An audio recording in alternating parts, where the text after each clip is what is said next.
C33 Laurel, which, in fairness, I haven't done an awful lot to it myself. A lot of the work was done by the previous owner, Craig at Violent D.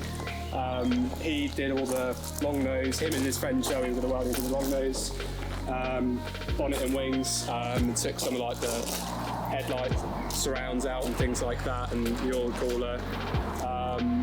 So yeah, I can't really take a lot of credit for the appearance of the car, but I've done a couple of little things to make it mine, I suppose. So mostly, well, the biggest change probably the seats. I want some comfy boys, sort of period correct for the car, so I went for Ride Brixes on genuine ride rails from Japan, which were strangely cheaper from Japan than they are in this country. I don't really know how that works, but that's what I got, and they make a big difference. It's yeah, it's definitely a lot comfier compared to how it was before. I've got my Jimmy Up steering wheel, which you engraved for me, which is part of my fucking soul. I'm never going to get rid of that. Apart from that, all else I've done is really lower it 30mm the other day. Repaired some of the damage to the splitter, for example. But that's kind of it. But yeah, apart from that, all I've been doing is enjoying it. So specs, we've got RB20 depth, manual conversion. Originally it was an auto, it's a medalist.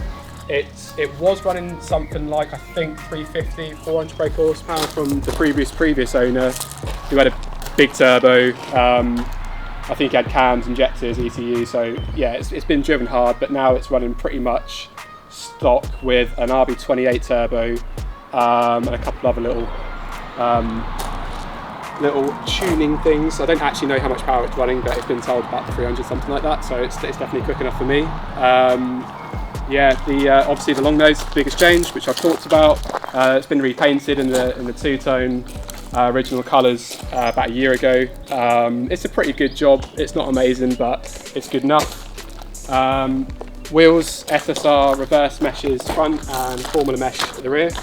They're 5-stud 15-inch, which are a little bit rarer than most. Normally 15s are 4-stud, so quite happy, especially as this is running, I think they're S14 or Z32, I'm not too sure. 4-pot calipers at the front, so yeah, 15-inch wheels struggle to get over those calipers, so I was quite happy to find a 15-inch wheel that I like that fits. Yeah, so I'm hopefully going to widen them at some point, relip them.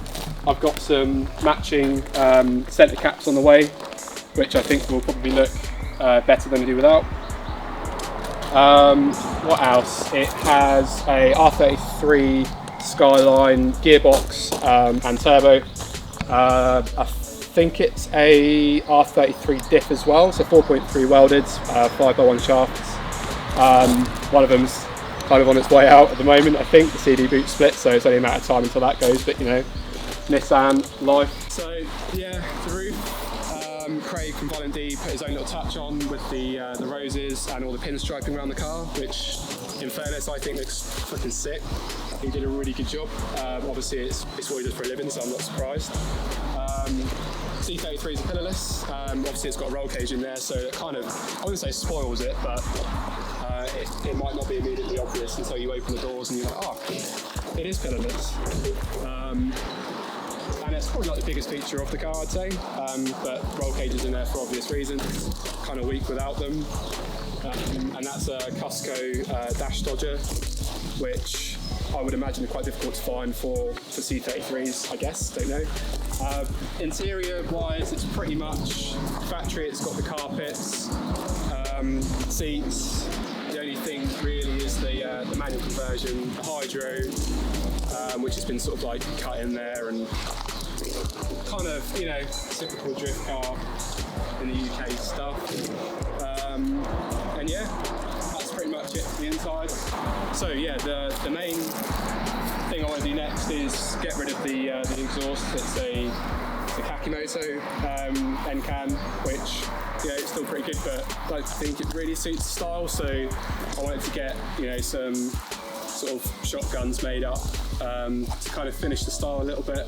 and maybe cover up the wall tap that Craig did at Driftlands. I can't claim that, so I think it would be wrong if I kept it. Yeah, can't claim that at all. Once I've relived the wheels, made them a bit wider, play around with the fitment a little bit more, then just do some maintenance, make sure it's ready for a drift day, and then hopefully take it to Driftlands and yeah, see what it can do. I mean, I've done a couple of, you know, clutch kicks and whatnot, and a little bit of silly stuff, and it's yeah, really capable. So I think, yeah, a drift day are probably really good for it. And yeah, hopefully just enjoy it, maintain it, take it to some shows. I'm tempted to get a standard bonnet and wings and kind of run like the standard C33 look for a while. I mean, as much as I love the long nose, I think these look really good, kind of, you know, as they come, OEM plus. But yeah, we'll see if I can find those parts for a decent price. But yeah. Oh, and yeah, these look pretty shit, so I'll be painting those white. Yeah, not a fan of those, but they have a purpose, so yeah. There you go. I'm a twat.